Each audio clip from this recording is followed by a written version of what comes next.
नमस्कार, स्वागत आहे तुमचं माझ्या आणखीन एका कुकिंग ब्लॉग मध्ये। आज मी कोल्हापूरची झणझणीत मिसळपाव करणार आहे। मिसळपाव म्हटलं की सगळ्यांना आवडते आणि सगळ्यांच्या तोंडाला पाणी सुटतं। तुमच्या पण तोंडाला पाणी सुटलं ना? चला तर बनवायला सुरुवात करूया। मिसळ बनवण्यासाठी मी इथे 2 कप मटकी घेतली आहे, जवळजवळ अर्धा किलो आहे। आता आपल्याला ही मटकी शिजवून घ्यायची आहे। सगळ्यात आधी आपल्याला इथे मटकी शिजवून घ्यायची आहे, तर त्यासाठी मी कढईमध्ये थोडंसं तेल गरम करण्यासाठी ठेवले। अगदी छोटासा 1 चमचा, त्याच्यामध्ये थोडासा हिंग टाकायचा आहे, थोडीशी हळद। हिंग छान फुललं की त्याच्यामध्ये थोडीशी हळद टाकायची आणि ही जी मटकी आहे ही आपण याच्यामध्ये थोडीशी परतून घ्यायची।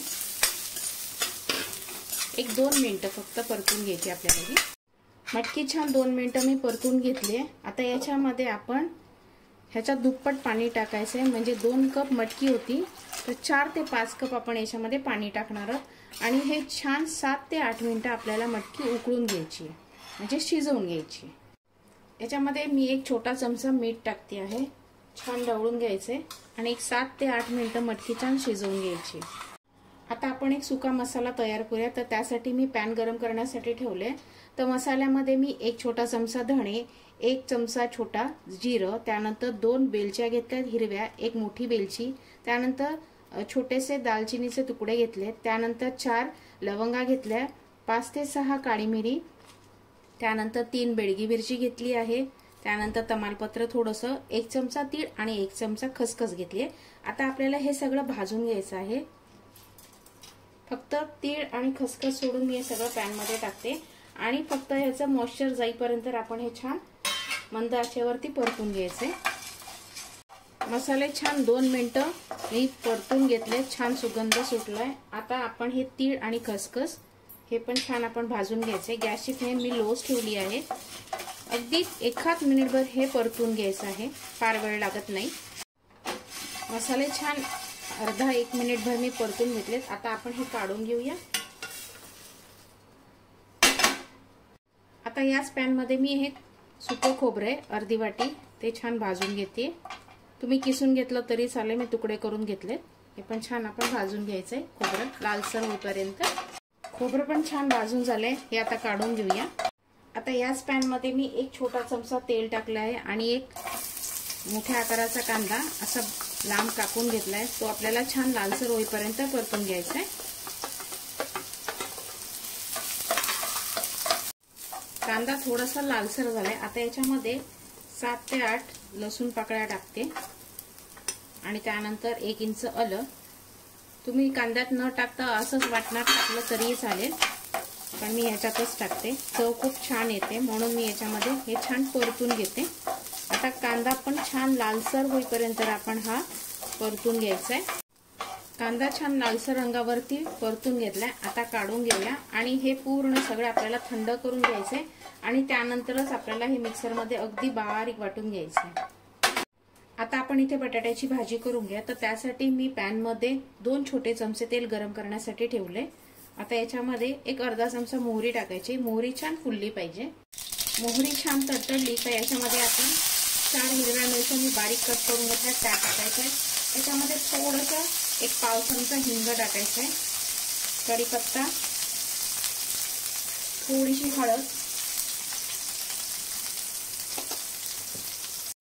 आणि चवीनुसार मीठ टाकते मी। आता ह्याच्यामध्ये मिक्स करायचं आणि मी ते 2 मीडियम साईजचे बटाटे बारीक कट करून घेतले, तुम्ही हाताने कुस्करून घेतलं तरी चालेल आणि हे छान परतून घ्यायचे। असं थोडं थोडं प्रेस करत हे आपल्याला मिक्स करून घ्यायचंय। भाजी छान आपली परतून झाली। आता याच्यामध्ये थोडीशी कोथिंबीर टाकायची, बटाट्याची भाजी तयार आहे। मटकी 7 ते 8 मिनिटं छान शिजवून घेतलीये। आता आपण चेक करूया, बोटाने मोडते याचा अर्थ आपली मटकी छान शिजली गेली आहे, एकदम पण पूर्ण गाळ करायची नाहीये। आता आपण हे गाळून घेऊया, म्हणजे मटकीचा स्टॉक वेगळा करायचा आहे आपल्याला, त्यामुळे छान असं गाळून घेते।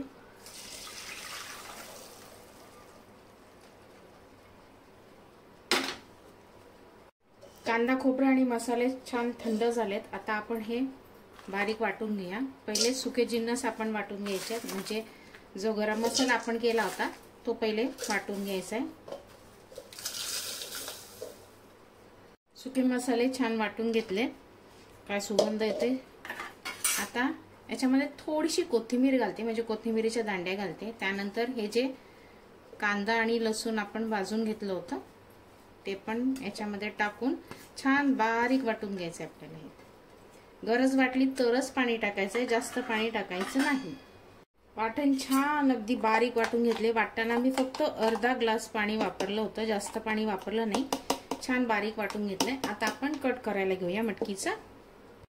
आता आपण इथे कट करायला घेऊया, म्हणजे मटकीची तरी करण्यासाठी मी इथे 3 चमचे तेल गरम करण्यासाठी ठेवले। तुम्ही याच्यामध्ये तेलाचा वापर थोडासा जास्त केला तरी चालेल, कारण का मटकीच्या तर्रीला म्हणजे मिसळीच्या तर्रीला तेलाचा वापर जरा जास्त केला जातो, पण आमच्याकडे थोडं कमी तेल खाल्लं जातं, म्हणून मी 3 ते 4 चमचे तेल याच्यामध्ये टाकलं आहे। आता याच्यामध्ये अर्धा चमचा मोहरी टाकायची। मोहरी छान तडतडली पाहिजे। मोहरी छान तडतडली। आता याच्यामध्ये थोडीशी कोथिंबीर टाकून घेऊया, आणि इथे मी मीडियम साईजचा कांदा बारीक चिरून घेतलाय, तो आपण याच्यामध्ये टाकून घ्यायचा आहे। कांदा छान मऊ करून घ्यायचा आपल्याला। याच्यामध्ये मी कढीपत्ता टाकायला विसरली, तो नंतर टाकलाय। तुम्ही फोडणीचाच कढीपत्ता टाका। आता कांदा छान मऊ करून घ्यायचे। कांदा छान मऊ झाले। आता याच्यामध्ये सुके मसाले घालून घेऊया। अर्धा चमचा हळद, त्यानंतर 1 मोठा चमचा धणेपूड।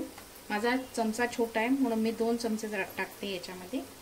त्यानंतर 1 चमचा लाल तिखट, म्हणजे बेडकी मिरची पावडर आहे ही, 1 ते 2 चमचे मिक्स करायचे। त्यानंतर याच्यामध्ये 1 चमचा कांदा लसूण मसाला टाकते, मिक्स करायचे। मसाले कांद्यामध्ये छान परतले गेलेत आणि तेल सुद्धा सुटायला सुरुवात झाली। आता आपण याच्यामध्ये जे वाटण तयार केलं होतं ते टाकून घ्यायचं आहे। जास्त झालं तर तुम्ही फ्रीज मध्ये ठेवू शकता, पण एवढं सगळं लागणार आहे म्हणून मी हे सगळं घेते। मिक्स करायचंय। वाटण सगळं मिक्स करून घेतले आणि मिक्सरच्या भांड्यात थोडंसं वाटण होतं म्हणून मी याच्यामध्ये जो स्टॉक होता तोच मी याच्यामध्ये टाकून घेतलाय। आता हे मिक्स करायचंय आणि छान तेल सुटेपर्यंत आपण हे परतून घ्यायचंय। वाटणाला छान तेल सुटायला सुरुवात झाली आहे। आता जो आपण मटकीचा स्टॉक काढून ठेवला होता तो आपण याच्यामध्ये थोडा थोडा करून टाकून घेऊया। थोडासा टाकायचा, ढवळून घ्यायचे, नाही तर गुठळ्या होतील। आता हा पूर्ण स्टॉक मी याच्यामध्ये टाकून घेते।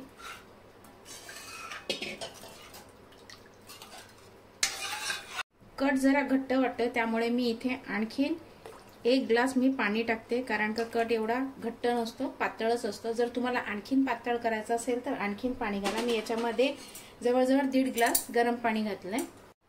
मी याच्यामध्ये अर्धा चमचा मीठ टाकलं, कारण का मीठ मला कमी वाटत होतं। अंदाजानेच मीठ टाकायचं आहे, कारण का आपण जो स्टॉक केला होता त्याच्यात सुद्धा मीठ होतं, त्या अंदाजानेच आपण याच्यामध्ये मीठ घालायचं आहे। आता हे छान 7 ते 8 मिनिटं उकळून घ्यायचंय। मटकीला आपण फोडणी टाकून घ्या, त्यासाठी मी पॅन मध्ये 1 चमचा तेल टाकलं आहे, जास्त तेल टाकायचं नाही, आणि अर्धा चमचा मोहरी टाकायची। मोहरी छान तडतडली पाहिजे। मोहरी छान तडतडली। आता याच्यामध्ये थोडीशी कोथिंबीर टाकून घ्यायची आणि जी आपण मटकी शिजवून घेतली होती ती याच्यामध्ये टाकून घ्यायची। मिक्स करायचे। याच्यात 1 चमचा मी लाल तिखट टाकते, मिक्स करायचं। त्यानंतर अर्धा चमचा कांदा लसूण मसाला, घरातील ठेवणीतला कुठलाही मसाला वापरला तरी चालेल। आता हे छान मिक्स करायचंय। गरज वाटली तरच मीठ टाकायचंय। हे छान परतून घ्यायचंय 1 मिनिटभर। मटकी छान 1 मिनिटभर मी परतून घेतली। आता याच्यामध्ये कोथिंबीर टाकायची सगळ्यात शेवटी आणि गॅस बंद करायचा। सुकी मटकी तयार आहे।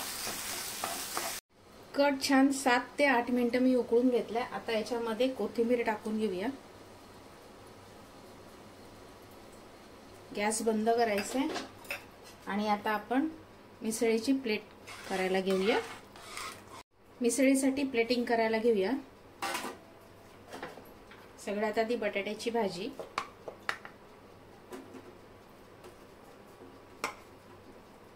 त्यावर सुकी मटकी,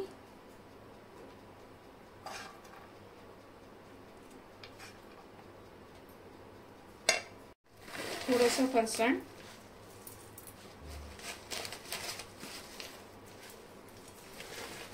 त्यानंतर तर्री,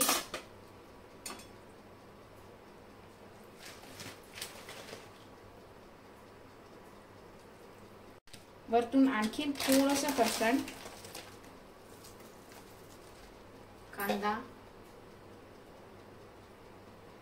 कोथिंबीर, त्यानंतर बाजूला तर्री, फरसाण, सुकी मटकी, कांदा आणि लिंबू, ताक आणि सगळ्यात महत्त्वाचं लादी पाव. मस्त अशी कोल्हापूरची झणझणीत मिसळ बनवून तयार आहे. झणझणीत अशी कोल्हापुरी मिसळ पाव बनवून तयार आहे. तर्रीला सुरेख रंग आलाय, खायला खूप टेस्टी लागते. तुम्ही ही घरी एकदा नक्की ट्राय करा आणि कशी झाली मला कमेंट बॉक्स मध्ये नक्की सांगा. जर तुम्हाला माझे कुकिंग ब्लॉग आवडत असतील तर लाईक नक्की करा. पुन्हा भेटूया अशा छानशा कुकिंग ब्लॉग बरोबर. तोपर्यंत धन्यवाद.